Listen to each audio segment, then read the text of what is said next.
Assalamualaikum warahmatullahi wabarakatuh. Gimana kabarnya? Saya harap yang menonton video ini selalu dalam keadaan sehat walafiat. Amin. Nah, jadi perkenalkan, nama saya Mursida. Saya di sini akan memaparkan materi mengenai SKU dan SKK. Nah, sebelum itu saya mau tanya nih, ada yang pernah mengikuti ujian SKU atau SKK? Nah, kalau ada yang pernah mengikuti, silahkan komen di bawah ya. Yang tahu apa itu SKU dan SKK? Nah, bagi yang teman-teman yang udah tahu, nah bisa nih di-share tentang pendapatnya atau masukannya setelah menonton video saya ya. Nah, bagi yang tidak tahu, mari kita belajar sama-sama yuk. Ayo. Apa sih itu SKU? SKU adalah kepanjangan dari syarat kecakapan umum. Nah, syarat kecakapan umum ini adalah media sebagai pengontrol kemajuan peserta didik dan sebagai alat pendidikan. Jadi, merupakan bisa sebagai rangsangan dan dorongan bagi anggota pramuka untuk memperoleh kecakapan yang berguna baginya agar mencapai kemajuan dan memahami persyaratan sebagai anggota gerakan pramuka. Yang selanjutnya yaitu tingkatan dalam SKU sesuai golongan atau tingkatan.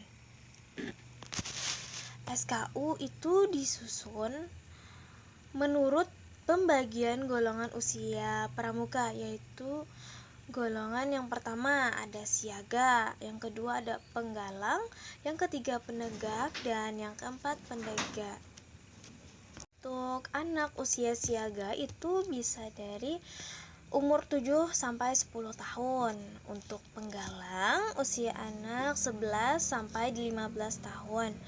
Untuk anggota penegak itu bisa dari umur 16 sampai 20 tahun. Dan untuk pendega usia dari 21 sampai 25 tahun. Lihat gambar di samping itu adalah sampul dari buku SKU. Kalau untuk SKU siaga, yaitu usia anak 7 sampai 10 tahun, itu ada 3 tingkat. Yang pertama ada siaga mula, siaga bantu, dan siaga tata. Bisa dilihat pada gambar di samping itu adalah lambang-lambangnya. Dan untuk selanjutnya yaitu SKU penggalang. SKU untuk golongan penggalang terdiri dari 3 tingkatan, yaitu yang pertama ada tingkat penggalang ramu, yang kedua tingkat penggalang rakit, dan yang ketiga ada tingkat penggalang terap. Bisa dilihat di samping itu adalah lambang-lambangnya.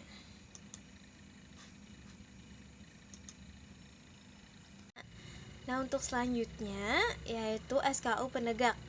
SKU untuk golongan penegak terdiri dari 2 tingkat, yaitu pertama tingkat penegak bantara dan yang kedua tingkat penegak laksana. Nah, untuk SKU pendega, golongan ini hanya terdiri dari 1 tingkatan saja. Nah, bisa dilihat gambar di atas. Selanjutnya yaitu SKK. Apa sih itu SKK? SKK adalah kepanjangan dari syarat kecakapan khusus, yaitu berupa kecakapan, kepandaian, kemahiran, ketangkasan, keterampilan, dan kemampuan di bidang tertentu yang lain dari kemampuan umum yang ditentukan dalam SKU. Nah, jadi ketika peserta didik sudah menguji SKK dan dinyatakan lulus akan mendapatkan TKK, yaitu tanda kecakapan khusus. Nah, tingkatan TKK dibedakan atas tingkatan-tingkatan sebagai berikut. Yang pertama ada siaga. Nah, untuk lambangnya bisa kalian lihat, yaitu segitiga sama kaki terbalik ya.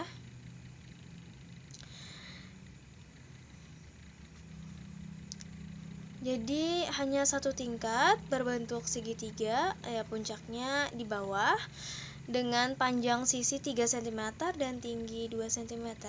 Jadi TKK dibedakan atas tingkatan-tingkatan yang sebagai berikut. Nah, jadi pramuka penggalang, penegak, dan pendega terdapat 3 tingkatan. Yang pertama ada tingkat purwa, berbentuk lingkaran dengan garis tengah 2,5 cm dan dikelilingi bingkai 2 mm. Bisa kalian lihat di atas yang berbentuk lingkaran. Nah, jadi seperti itu adalah lambang dari TKK tingkat purwa. Nah, yang kedua yaitu tingkat madya. Mohon maaf. Jadi yang kedua ada tingkat madya, berbentuk bujur sangkar dengan ukuran sisi 2,5 cm, dikelilingi bingkai 2 mm. Nah, bisa kalian lihat di atas tingkat madya, yaitu bentuk persegi ya, bujur sangkar. Yang ketiga ada tingkat utama. Jadi tingkat utama ini berbentuk segi 5, beraturan dengan ukuran sisi masing-masing 2 cm, dikelilingi bingkai 2 mm. Nah, bisa kalian lihat di atas gambarnya. Nah, jadi yang membedakan tingkatan dengan TKK penggalang, penegak, dan pendega ialah warna bingkai TKK-nya. Jadi penggalang itu berwarna merah, warna bingkai TKK penegak dan pendega yaitu kuning. Nah, bisa kalian lihatlah gambarnya nih, bisa kalian bedakan. Jadi di garis besari, kalau sudah mendapatkan TKK yang dimiliki pramuka, harus terjamin bahwa kecakapan dapat dipertanggungjawabkan. Jadi apabila sudah memiliki TKK, maka otomatis dia wajib bisa dan wajib mengetahui semua kecakapan dan dapat dipertanggungjawabkannya. Jadi tidak hanya mendapatkan TKK, tapi juga harus mempunyai skill atau kemampuan yang wajib dimiliki oleh yang mendapatkan TKK tersebut. Nah, untuk selanjutnya, siapa sih yang menguji SKU dan SKK? Nah, untuk penguji SKU adalah bisa pembina pramuka atau pembantu pembina pramuka yang langsung membina pramuka yang diuji. Yang kedua ada penguji SKK, adalah tim yang terdiri dari 2 orang, yaitu bisa pembina pramuka yang langsung membina pramuka tersebut atau pramuka tersebut. Nah, jadi atau orang yang dianggap ahli. Jadi orang yang dianggap ahli ini yang dapat berasal dari dalam maupun dari luar gerakan pramuka. Selanjutnya, cara menguji SKU dan SKK. Pertama, ujian dilaksanakan secara perorangan, satu demi satu. Jadi orang berhadapan satu sama lain antara penguji dan yang diuji. Yang kedua, mata ujian ditentukan oleh peserta didik yang diuji.